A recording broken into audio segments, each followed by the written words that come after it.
In this video, I'll show you how to use the graphing calculator to calculate descriptive statistics when data is organized in a frequency table. So with the problem here that I have from the OpenStax text, we have the data that's already organized into what we call a frequency table. So this is represents a number of years since you last purchased a mattress. So they're only looking at discrete quantitative variables right here. And this is the frequency of occurrence of that value.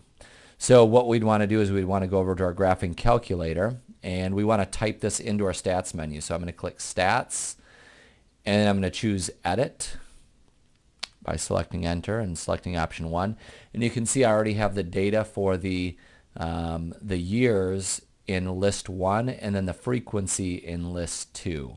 Once you have the data typed in, what you're going to do is you're going to go back to the stats menu and we're going to go over to calc, and then we'll choose one variable stats and we'll choose enter. And if you have an older calculator, it might just say the word one var stats on it, and that's it.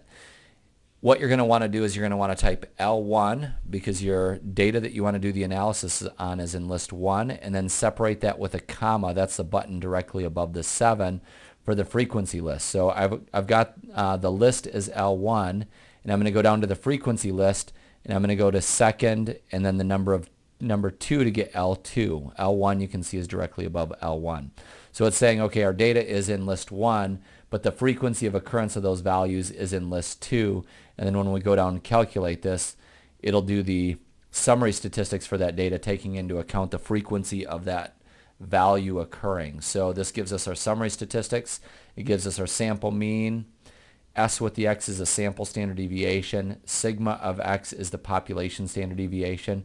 Just remember, your calculator doesn't know whether you're calculating the sample standard deviation or the population standard deviation.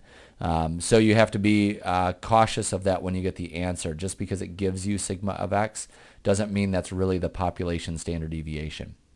And if you scroll down, you'll get the 5-number summary, which is the minimum, the first quartile, the median, the third quartile, and the maximum value.